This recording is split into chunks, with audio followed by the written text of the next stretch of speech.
আসসালামু আলাইকুম রহমতুল্লাহ।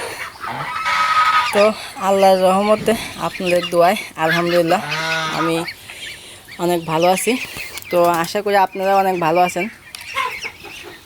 তো আমি দীর্ঘদিন যাবৎ প্রায় 20-25 দিন হবে আমি আমার চ্যানেলে কোনো ভিডিও আপলোড দিতেছি না।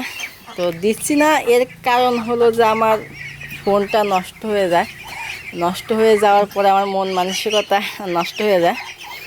তো যেহেতু আমার কাছে ক্যামেরা ছিল, ক্যামেরা থাকা সত্ত্বেও আমি কোনো ভিডিও আপলোড দিতেছিলাম না। আমার কাছে ক্যামেরা প্লাস ল্যাপটপ দুটাই আছে। তো আমি শুধু আপনাদের কমেন্ট এবং যে এসএমএসগুলো আছে সেগুলোই দেখে গেছি, যেগুলো আমার মনে হয়েছে যে না বিশেষ প্রয়োজন কমেন্টগুলো রিপ্লাই দেওয়া, শুধু সেগুলোই দিছি। অনেক ভাই বলছেন যে এই বৃষ্টিতে অনেকের হাঁস মারা যাচ্ছে বা হাঁসে ঠান্ডা লাগতেছে। তো আমি যতদূর সম্ভব চেষ্টা করেছি আপনাদের কি ওষুধ চীনা হাঁসের খাওয়াবেন সেই ওষুধগুলো আমি অবশ্যই লিখে দিয়েছি। তো আজকে আমি আর পারলাম না বসে থাকতে, আমার ফার্মের হাঁসগুলো কেমন আছে কি আছে এত পরিমাণ আপনাদের রিকোয়েস্ট আসতেছে যা বলার বাইরে। তাই আমি ভাবলাম আচ্ছা ঠিক আছে, যেহেতু আমার ক্যামেরা আছে, তো ক্যামেরার মাধ্যমে আমি আপনাদের ভিডিওর মাধ্যমে আপনাদেরকে বলি যে আমার হাঁসগুলো কেমন আছে। তো আল্লাহর রহমতে আপনাদের দোয়ায় আমার হাঁস পুরোপুরি সুস্থ আছে। দীর্ঘদিন যাবৎ বৃষ্টির কারণে প্রায় আপনার 7-8 দিন ধরে আমাদের রাজবাড়ী জেলায় প্রচণ্ড পরিমাণ বৃষ্টি হচ্ছে।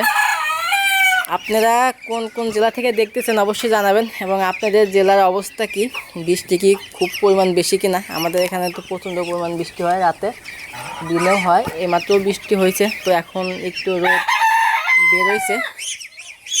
তো এই বৃষ্টিতে আলহামদুলিল্লাহ আমার হাঁসগুলো, আমার ফার্মের যে হাঁসগুলো আছে সে হাঁসগুলো এখন পুরোপুরি সুস্থ আছে। দেখতেই পাচ্ছেন আমার সেই বাচ্চা হাঁস এখন কতটা বড় হয়ে গেছে, অনেকটাই বড়, তা বলার বাইরে।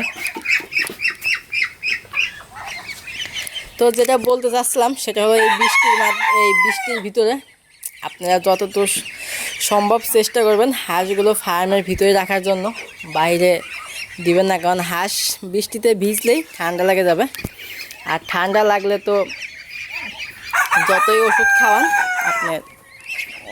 যতই ওষুধ খান আর ঠিক হবে না, এটা ভুল কথা, ঠিক হবে কিন্তু ওরকমভাবে হবে না।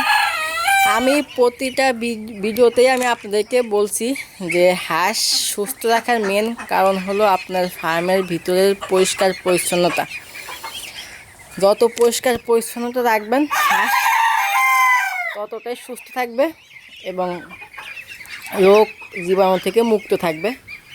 আমি প্রতিনিয়তই আমার ফার্মের ভিতরে বাইরে পরিষ্কার করি। তো এই 7-8 দিন এই বৃষ্টির কারণে বাইরে অতটা হাঁস বেরোয় না, শুধু ফার্মের ভিতরেই পরিষ্কার করি।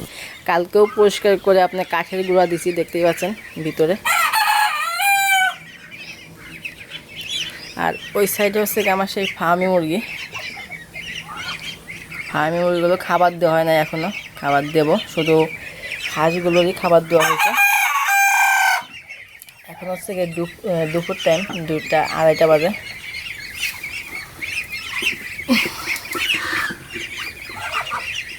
আমার প্রতিটা হাঁসই মাশাআল্লাহ অনেক বড় হয়ে গেছে।